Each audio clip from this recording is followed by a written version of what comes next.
Alright everybody, thanks for tuning in. This is the second half of what I carry in my backpack.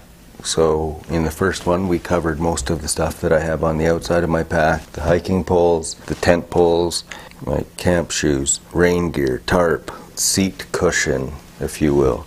Quick access type thing, whistle, bug net, bug spray, bear bell, lighter, granola bars, snacks, stuff that I want easily to be able to access. We went over that. We went over the first aid briefly.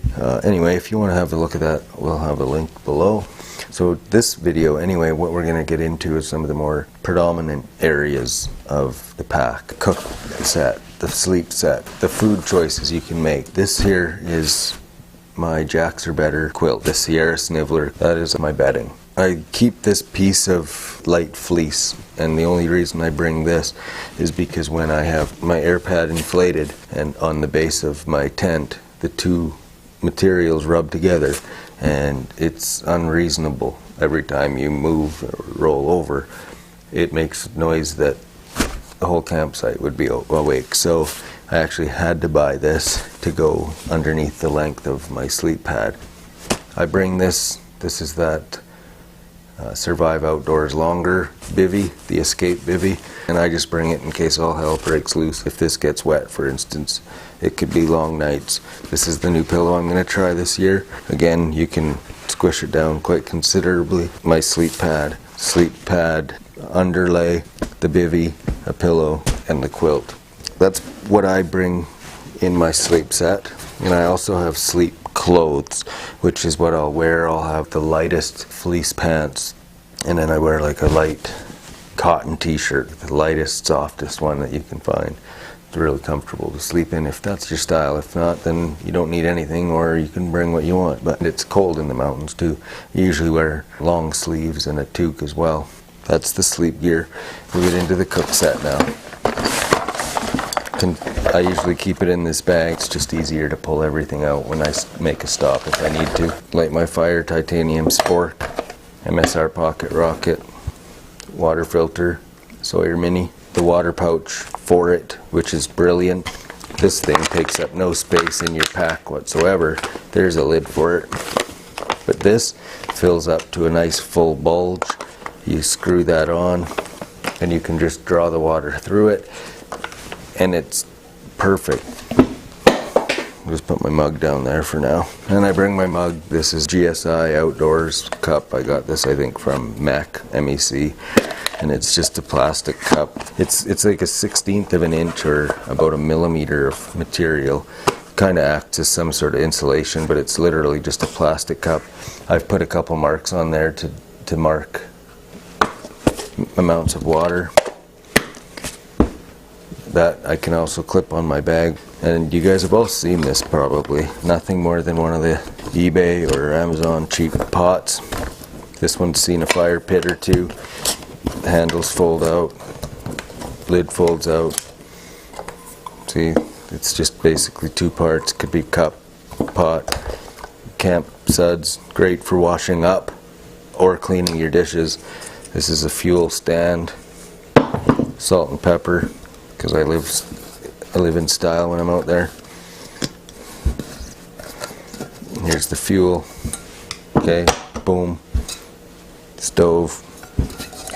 Pot.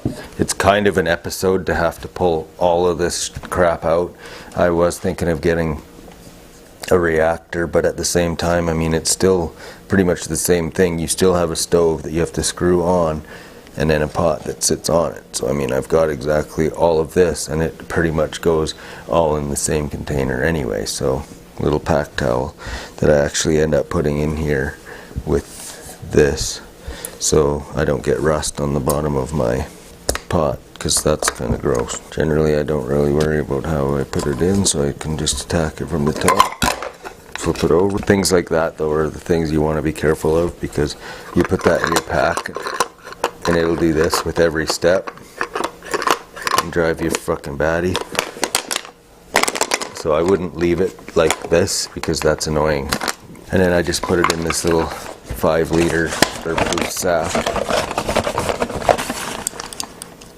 And then I can just pull that out as a sole unit. So That there's my cooking situation. Sometimes I'll carry that other little canister just in case. So anyway, that's my cooking situation. Now we're going to move on to some of the food choices that I tend to bring. Okay, now I don't have a lot of it here because it's minus 25 Celsius outside right now, so I'm not going to the mountains anytime soon. I usually portion in large Ziploc style bags each day. The day I'm going, I don't worry about too much. Then I'll have the snacks for that day already in my pouch. Usually I won't stop the first day for a meal. I'll just get to where I'm going. So the first day is a fairly small bag. I don't really have a good selection right now, but the way I see it is this. I like me some coffee in the morning. I found these sweet and creamy Nescafe coffee portions. Now, I don't know about you, but I like me some sweet and creamy. So once I found these, I just bring about 4 or 5 pouches of those. If you want a hefty cup of coffee, you need 2 of them. But those are way better. I used to portion my own coffee, doubles, and then I would just portion, you know, boom, there's 1 portion for coffee on the 2nd day, 3rd day, 4th day, whatever. Quaker oatmeal, instant oatmeal, that's easy. Mountain House makes this granola and blueberries. You could make your own stuff, of course, by all means. You can bring your own cereals, you could bring your own powdered milk and granola. It's all up to you. It all depends. I mean, Pop-Tarts, honestly, I bring Pop-Tarts. I love Pop-Tarts. And keep in mind, when I'm out there for 3, 4, 5 days. When I eat this stuff, I realize that it isn't the best for you. It's high in sodium, or it's high in this because of preservatives, or it's got to be high in this. I get that, but this isn't my diet. I'm not out there a whole lot of time, and this makes sense to me. It works. I like it. This, to me, is just easier. There are desserts: chocolate s'mores, chocolate mudslide, beef chili, Southwest style chili, teriyaki chicken, beef and broccoli stir fry, and most of these are double portions. If you had 2 people, you would share these. I don't have 2 people, so I'll eat most of this myself. A Sierra chicken pasta and a mountain chili. This one is vegetarian, for instance, so they do cater to a variety of the needs, so to speak. Definitely, if you're interested in going this route, I recommend trying some before you take it, and they've got this down to quite a science now. So there are some that are better than others. There's some that I probably wouldn't get again, but I'll let you guys make those decisions on your own. I don't tend to bring craft dinner, things of that nature, because you don't generally want to be boiling water for 5 or 6, 7 minutes. I want to heat my water, pour the water in, seal it, let it sit for 20 minutes, come back and eat it. That takes too much fuel and, in my opinion, too much time. So I don't generally do that. Ramen noodles aren't too bad. Again, it depends. If you can have fires and you can have a pot on the stove for a considerable amount of time and you don't worry about it because there's a water source right next to you, then by all means, you need to be aware of where you're going and what you're going to be encountering in order to prepare yourself properly with food and everything. So keep that in mind. But this is what I do with food. So again, I'll have breakfast, lunch, and supper with the snacks, coffee, and everything in a zipper bag. I keep this in just it's a compression bag. It's just a waterproof one. This is the one I use for my bear pole, like, of course, because you hang your food up at night or when you're not at camp. You just don't want any animals, bears coming rummaging around. That's how the food works. Food's usually my heaviest bag, and that of course goes at the top of the pack on the inside. So that's cooking, that's food, that's sleep set. So now what we're going to do is we're going to get in a little bit about the clothing I choose to bring. This is another thing I forgot to mention about what I put in my pack, but I guess this all fits in, so this will work. This is just that little down jacket, my beanie or toque, the heavy duty one. This is like my John Deere one. That's the nice and warm one. Goes down nice and far in the back. That's important. Your neck gets cold. Actually sleep in this at times because it gets so chilly at night. So you need a beanie or a toque. I got some gloves. I wear this Marmot, kind of a waterproof hat if it starts to rain a bit, but generally I don't normally care if I get too wet. Or this one, this is just a pocket hat that I always wear, and this just literally will fit in your pocket just like that. And then I'll have like a fleece long sleeve. I'll wear that at camp in the evenings, or when it gets a little nipply outside, I'll put that on. I'll always obviously wear one pair of socks. Generally, I'll wear those same socks for a couple days or the next day, but I always bring some more socks because they don't take up much space and they're worth having. In case I get wet, I'll put on fresh ones. Darn Tough socks are one of those types of socks that you really only need to bring 2 pair, even if one's soaking wet. Underwear, I'll be wearing a pair, of course, and I'll at least bring 1 more, maybe 2, depending on like a 5-day or 5-nighter type of thing. In the last little while, I've understood and kind of gone the route of, I don't know if you call me a brand whore, call me what you want, but I'm interested in spending a little bit more money to get a little bit better quality, and that tends to be the way it works with a lot of things, in my eyes anyway. There are a few things that are overpriced, there are a few things that you may as well not spend the money on because the advantage just isn't there. But there are a lot of things that, in my opinion, are worth it. But there are certain things in paying a little bit more money. Underwear I see fit, because once cotton gets wet, it gets heavy. If you get these different types of materials, it doesn't react that way. It wicks the moisture away from you, and you don't get the heaviness in the material because it brings it to the surface and helps it evaporate a little bit more, and it's not so dense. So that's what I find in these types of materials. These are Columbia shirt, like made from the company Columbia, and I absolutely love them. They're kind of lightweight. They have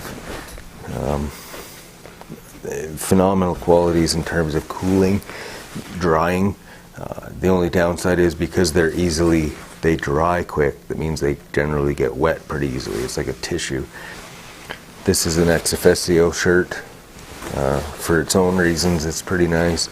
And of course, you can roll these sleeves up. You'll notice that when I go hiking, I tend to bring long sleeve shirts because, well, mosquitoes and bugs can kiss my ass. And to be honest with you, when you're in the mountains, you're never really overheated when you're at the elevations and some of in the valleys of the hikes. So, I mean, and it seems as just as you get overheated, you remove a layer of clothing, and then you're kind of chilly or the clouds blow over. So that's the toughest thing in the mountains, in my opinion, is the temperature regulation. So that's another thing to keep in mind. So I'll obviously wear one shirt, I'll bring another, depending on how long. If it's just a 2-nighter, I'll wear one shirt, won't even bring another one. Pants, again, these ones are Marmot, and I've gone with the convertible zip-off pants. These ones are a nice light, kind of a summery material. I find them very comfortable to wear and hard to show, but they actually are kind of contour cut, so they don't fight you when you walk. And I know that sounds really silly, but some of you will understand. So I'll wear one pair, usually I'll bring another pair. Again, these are Columbia, these are North Face. I love these ones too. Again, convertible pants. I was trying to take some sap or pine tar or whatever it is off of there, but I was told to use isopropyl alcohol or something. So I tried that. It didn't really work, but again, these are hiking pants, so I'll be out in the bush. But I like these ones in particular because when you put the legs back on, you'll notice that the zippers, this one's red, this one's blue, this one's red, This one's gonna be blue, I'm assuming. Hey, look at that. So, obviously, you don't have to be a genius to figure out which pant leg goes on which side of the pant. It's brilliant. But again, it's very comfortable. Sometimes I'll bring 2 pair just in case, like I said, I fall in the river. But worst case scenario, you just unzip the pants and give her. I mean, you don't really need to bring a whole lot when you're out there. I'm not out there for a fashion show. There's no need to look pretty. You just need to be comfortable. So get out there, spend a little bit of money on good socks, good underwear. You know, get just one good shirt and one good pair of pants. So anyway, that's that for that. That's what I carry in my backpack. I just thought I'd let you guys all know on that. So that would just be how I do things. So again, thanks for joining me, and I hope you enjoyed it, and we'll see you next time.